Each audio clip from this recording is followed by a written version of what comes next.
تاریخ سیاہ اور سفید رنگوں میں نہیں لکھی جاتی، یہ سرمئی رنگوں کی دنیا ہے، ایک ایسی پیچیدہ داستان جو خواہشات، خوف، وفاداری اور دھوکے دہی کے دھاگوں سے بنی ہے۔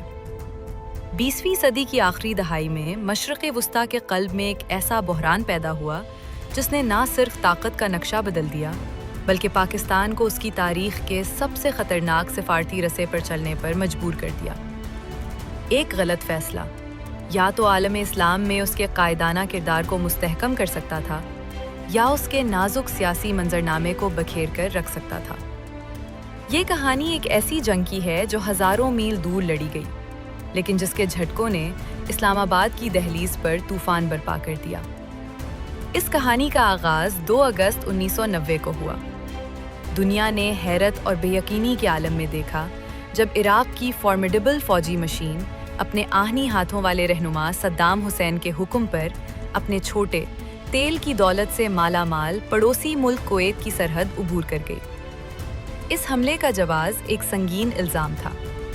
صدام کا دعویٰ تھا کہ کویت مشترکہ رمیلا آئل فیلڈ سے ٹیڑھی ڈرلنگ، سلینڈ ڈرلنگ کے ذریعے عراقی تیل چوری کر کے معاشی جنگ کر رہا ہے۔ اس نے اسے قومی غیرت اور معاشی بقا کا مسئلہ بنا کر پیش کیا، لیکن دنیا نے اسے ایک مختلف نظر سے دیکھا۔ انہوں نے ایک شکاری اور اس کے شکار کو دیکھا۔ چند ہی گھنٹوں میں کویت کی خود مختار ریاست کا نام و نشان مٹ گیا۔ بغداد ریڈیو نے دنیا کو اعلان کیا کہ کویت اب عراق کا 19واں صوبہ ہے۔ اس لمحے کی سنگینی کو سمجھنے کے لیے ہمیں 1990 کے عراق کو سمجھنا ہوگا۔ یہ کوئی معمولی علاقائی طاقت نہیں تھی۔ ایران کے ساتھ اپنی دہائی طویل وحشیانہ جنگ کے بعد عراق دنیا کی چوتھی سب سے بڑی فوج کا مالک تھا۔ اس کے اسلحہ خانے میں سوویت ساختہ ٹینک، ایک طاقتور فضائیہ اور سب سے خوفناک کیمیائی ہتھیاروں کا ذخیرہ اور سکیڈ میزائلوں کا ایک بیڑا تھا جو مشرق وسطیٰ کے شہروں کو نشانہ بنا سکتا تھا۔ صدام حسین صرف ایک آمر نہیں تھا، وہ ایک فوجی دیو تھا جسے یقین تھا کہ اسے کوئی چھو نہیں سکتا۔ دوسری طرف پین اسلامزم کا گہرا اصول تھا۔ پاکستان، جو اسلام کے نام پر بنا تھا، ایک بردر اسلامی ملک، عراق پر حملے میں کیسے حصہ لے سکتا تھا؟ حکومت کی خواہش ایک پرامن اسلامی حل کی تھی۔ نواز شریف اور ان کے مشیروں کا ماننا تھا کہ یہ ایک خاندانی جھگڑا ہے جسے جنگ کے بجائے بات چیت سے حل کیا جانا چاہیے۔ انہوں نے ایک تیز رفتار سفارتی مہم شروع کی، مسلم دنیا میں امن کی کوششیں۔ وزیر اعظم نے تہران، انقرہ اور قاہرہ کے دورے کیے تاکہ ثالثی کے لیے اتفاق رائے پیدا کیا جا سکے۔ انہوں نے صدام حسین سے ملاقات کی شدت سے کوشش کی، اس امید پر کہ ذاتی سفارتکاری عراقی رہنما کو سمجھا سکے گی اور اسے تباہی کے دہانے سے پیچھے ہٹا سکے گی۔ لیکن صدام اپنی جگہ سے نہ ہلا۔ وہ خود کو ایک جدید صلاح الدین ایوبی سمجھ رہا تھا جو مغربی سامراج کے خلاف کھڑا تھا۔ اسے یقین تھا کہ عرب عوام اس کے ساتھ ہیں اور غیر ملکی قیادت والا اتحاد ٹوٹ جائے گا۔ ایک ضدی صدام اور ایک اصرار کرنے والے سعودی عرب کا سامنا کرتے ہوئے پاکستانی حکومت نے ایک پیچیدہ دو جہتی پالیسی وضع کی، سفارتکاری اور فوجی نمائش کا ایک نازک توازن۔ وہ عوامی سطح پر حملے کی مذمت کریں گے اور عراق سے انخلاء کا مطالبہ کریں گے۔ ساتھ ہی اپنے سعودی اتحادیوں کو خوش کرنے کے لیے انہوں نے فوجی دستے بھیجنے پر اتفاق کیا، لیکن اس میں ایک اہم داخلی شرط تھی۔ یہ ہزاروں پاکستانی فوجی صرف سعودی عرب کے دفاع کے لیے تعینات کیے جائیں گے۔ وہ ریاض کے قریب ایک بیک اپ فورس کے طور پر رہیں گے اور انہیں عراق کے خلاف کسی بھی جارحانہ کارروائی میں حصہ لینے سے سختی سے منع کیا جائے گا۔ یہ ایک ایسی پالیسی تھی جو بیک وقت دونوں فریقوں کو خوش رکھنے اور کسی کو ناراض نہ کرنے کے لیے بنائی گئی تھی۔ پاکستانی فوجی طیارے سعودی عرب میں اترنا شروع ہو گئے اور فوجی دستوں کو ان کی نئی صحرائی چوکیوں تک پہنچایا گیا۔ ایک لمحے کے لیے ایسا لگا کہ نواز شریف نے ناممکن کو ممکن کر دکھایا ہے۔ انہوں نے عراقیوں پر جنگ کا اعلان کیے بغیر سعودیوں سے کیا گیا اپنا وعدہ پورا کر دیا تھا۔ لیکن جیسے ہی حکومت کو لگا کہ اس نے طوفان کا رخ موڑ دیا ہے، اس کے اپنے ہی صفوں سے ایک بجلی آن گئی۔ اس افراتفری کا معمار کوئی اور نہیں بلکہ chief of army staff general Mirza Aslam Baig تھے۔ جس وقت پاکستانی فوجی سعودی صحرا میں اپنے کیمپ لگا رہے تھے، جنرل بیگ نے راولپنڈی میں افسران سے خطاب کرتے ہوئے ایک سیاسی دھماکہ کر دیا۔ انہوں نے ایک دھواں دار بیان جاری کیا جو حکومت کی متوازن پالیسی کی حمایت میں نہیں بلکہ صدام حسین کے ساتھ آتش یکجہتی میں تھا۔ انہوں نے خبردار کیا کہ خلیج امریکہ کا دوسرا ویتنام ثابت ہوگی۔ انہوں نے اس اتحاد کو مسلم دنیا کے خلاف یہودی عیسائی سازش قرار دیا اور امریکہ کے خلاف اسٹریٹجک مزاحمت کی وکالت کی۔ یہ بیان صریحاً حکم عدولی کا ایک شاندار مظاہرہ تھا۔ آرمی چیف نے اکیلے ہی حکومت کی احتیاط سے بنائی گئی خارجہ پالیسی کو تباہ کر دیا تھا۔ عوامی پیغام اب تضادات کا ایک گڑھ بن چکا تھا۔ کیا پاکستان امریکہ کی قیادت والے اتحاد کے ساتھ تھا یا اس کے خلاف؟ آرمی چیف کے الفاظ نے سڑکوں پر ایک طاقتور اور فوری تاثر پیدا کیا کہ وزیر اعظم نے اپنی ہی فوج کی مرضی کے خلاف پاک فوج کو ایک مسلمان ہیرو کے خلاف امریکی جنگ لڑنے کے لیے بھیج دیا ہے۔ نواز شریف کے لیے یہ ایک سیاسی ڈراؤنا خواب تھا۔ سعودی سفیر نے ابھی پاکستان کی حمایت پر شکریہ ادا کیا تھا، لیکن اب ان کے اپنے ملک میں ان کے پیروں تلے زمین کھسک رہی تھی۔ جنرل بیگ کے بیان نے ایک عوامی آگ بھڑکا دی تھی۔ اچانک صدام حسین کا چہرہ ہر جگہ نظر آنے لگا۔ اس کے پوسٹرز، جن میں اسے ایک نڈر عرب جنگجو کے طور پر دکھایا گیا تھا، کراچی اور لاہور کے فٹ پاتھوں پر ہاتھوں ہاتھ بکنے لگے۔ سڑکوں پر کویت پر عراقی حملے کے خلاف نہیں بلکہ امریکہ کے خلاف مظاہرے شروع ہو گئے۔ ہوا صدام زندہ باد کے نعروں سے گونج اٹھی۔ مذہبی اور طلبہ تنظیموں نے اس موقع سے فائدہ اٹھایا۔ انجمن طلبہ اسلام نے اعلان کیا کہ وہ امریکہ کے خلاف جہاد کے لیے ہزاروں نوجوان رضاکار بھرتی کر رہی ہے۔ جماعت اسلامی، جو حکومت کی ایک اہم اتحادی تھی، نے عراقی اسکاڈ میزائلوں کے بڑے بڑے ماڈلز کے ساتھ ریلیاں نکالنا شروع کر دی اور انہیں اسلامی طاقت کی علامت کے طور پر پیش کیا۔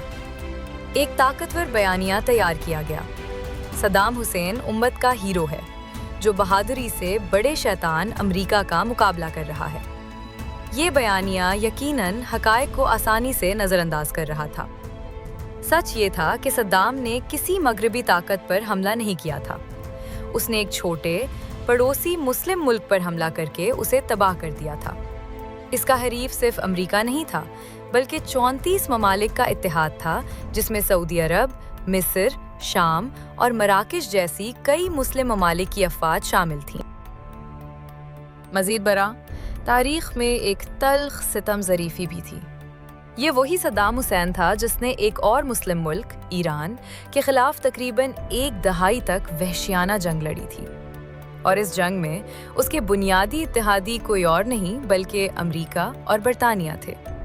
عراقی تیل کے ٹینکروں پر امریکی جھنڈے لہراتے تھے تاکہ ان کی حفاظت ہو، اور برطانوی مشیروں نے مبینہ طور پر عراقی افواج کو کیمیائی ہتھیاروں کے استعمال کی تربیت دی تھی۔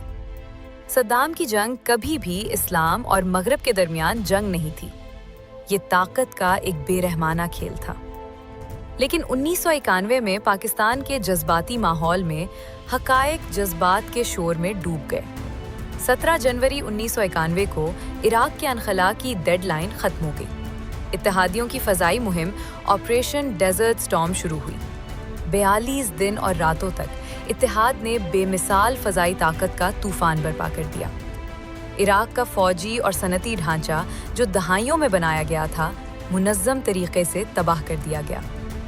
دنیا کی چوتھی سب سے بڑی فوج ریت میں مل گئی۔ جنرل بیگ کی پیشگوئی کے برعکس دوسرا ویتنام زمینی جنگ کے 100 گھنٹوں میں ہی ختم ہو گیا۔ کویت آزاد کرا لیا گیا۔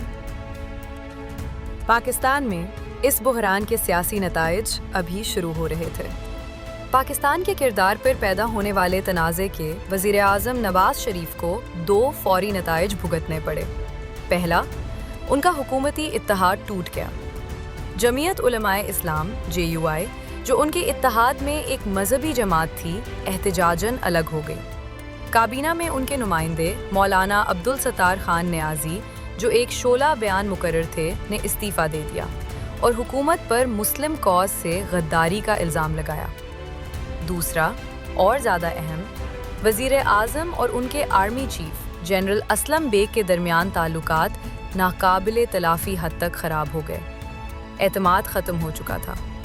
سول حکومت اور فوجی ہائی کمان کے درمیان ایک کھلا اور خطرناک تصادم ناگزیر نظر آ رہا تھا۔ لیکن اس سے پہلے کہ کشیدگی مزید بڑھتی، قسمت نے مداخلت کی۔ جنرل بیگ کی بطور آرمی چیف مدت اگست 1991 میں ختم ہو رہی تھی۔ پاکستان میں نئے آرمی چیف کی تقرری کبھی بھی معمول کی ترقی نہیں ہوتی۔ یہ بے پناہ سیاسی اہمیت کا لمحہ ہوتا ہے۔ نواز شریف جنرل بیگ کی سیاسی مداخلت سے سخت ناخوش تھے اور کسی بھی صورت میں انہیں توسیع نہ دینے کا عزم کر چکے تھے۔ اس وقت کے آئین کے تحت صدر وزیر اعظم کے مشورے پر نئے چیف کا تقرر کرتے تھے۔ صدر تھے غلام اسحاق خان، پرانے نظام کے ایک کہنا مشق بیوروکریٹ جو خود کو ریاست کا حتمی محافظ سمجھتے تھے۔ انہوں نے وزیر اعظم سے اس عہدے کے لیے 3 سینئر ترین جرنیلوں پر مشاورت مانگی۔ وہ تھے lieutenant general Shamim Alam Khan, lieutenant general حمید گل اور لیفٹیننٹ جنرل آصف نواز جنجوعہ۔ جنرل حمید گل کا نام سیاسی طبقے میں خوف کی لہر دوڑا دیتا تھا، جو اپنی سخت گیر پالیسیوں اور افغان جہاد میں گہری شمولیت کے لیے جانے جاتے تھے۔ تیسرا نام جنرل آصف نواز جنجوعہ کے بارے میں مشہور تھا کہ ان کے وزیر اعظم کے ساتھ تعلقات ٹھنڈے تھے۔ دونوں ایک دوسرے کو بالکل پسند نہیں کرتے تھے۔ آج تک نواز شریف نے کبھی عوامی سطح پر یہ نہیں بتایا کہ انہوں نے کس کا نام تجویز کیا تھا۔ تاہم اسلام آباد میں یہ ایک کھلا راز ہے کہ انہوں نے واضح کر دیا تھا کہ ان کا انتخاب جنرل آصف نواز نہیں تھے۔ لیکن صدر غلام اسحاق خان کے اپنے منصوبے تھے، ایک ایسے اقدام میں جو ان کی اپنی طاقت کو ظاہر کرتا تھا۔ انہوں نے وزیر اعظم کی ترجیح کو نظر انداز کیا اور جنرل آصف نواز جنجوعہ کو اگلا چیف آف آرمی اسٹاف مقرر کر دیا۔ اس تقرری نے وزیر اعظم ہاؤس کو ایک واضح اور سرد پیغام بھیجا۔ اب جی ایچ کیو اور وزیر اعظم کے درمیان ایک گہری غیر کہی کشیدگی قائم ہو چکی تھی۔ نواز شریف نے خود کو تیزی سے تنہا پایا۔ ان کے تعلقات صدارت، فوجی ہائی کمان اور اہم مذہبی جماعتوں کے ساتھ کشیدہ تھے۔ لیکن یہ مشکلات تو محض آغاز تھیں۔ اصل سیاسی طوفان، ان کی حکومت پر پے در پے حملوں کا سلسلہ اب شروع ہونے والا تھا، کیونکہ ان کی اہم سیاسی حریف بے نظیر بھٹو لندن سے پاکستان واپس آ چکی تھیں، اور ان کا پہلا کام صدر غلام اسحاق خان کے ساتھ خفیہ ملاقاتوں کا سلسلہ شروع کرنا تھا۔ وہی شخص جس نے صرف 1 سال پہلے ان کی اپنی حکومت کو برطرف کیا تھا، تاکہ نواز شریف کی حکومت کا تختہ الٹا جا سکے۔ سیاسی سازشوں کی یہ کہانی بھی آپ کو سنائیں گے، لیکن اس سے پہلے ہم آپ کو قومی فخر کے ایک ایسے لمحے میں لے جائیں گے جس پر عجیب و غریب سیاسی پروپیگنڈے کا سایہ تھا۔ جب پاکستانی کرکٹ ٹیم 1992 کے ورلڈ کپ کی تیاری کر رہی تھی تو اخبارات میں کیا عجیب کہانیاں چھپ رہی تھیں، اور جب میلبورن میں فائنل میچ کھیلا جا رہا تھا تو پاکستان میں ٹیلی ویژن سکرینوں کے ساتھ کیا ہو رہا تھا۔ یہ ایک ایسی کہانی ہے جو شاید آپ نے پہلے کبھی نہ سنی ہو۔ یہ سب اور بہت کچھ پاکستان کہانی کی اگلی قسط میں۔ اگر آپ کو یہ ویڈیو پسند آئی تو یہاں ٹچ کریں اور اس سلسلے کی باقی ویڈیوز دیکھ لیں، اور یہاں دیکھیں ٹیپو سلطان کون تھا۔ اگر آپ کو ہماری ویڈیوز پسند ہیں اور آپ کیوریوسٹی کے اس سفر میں ہمارے ساتھ چلنا چاہتے ہیں تو ہمارے چینل کو سبسکرائب کریں، بیل آئیکن کو پریس کریں، ویڈیو کو لائک اور شیئر کریں۔ شکریہ۔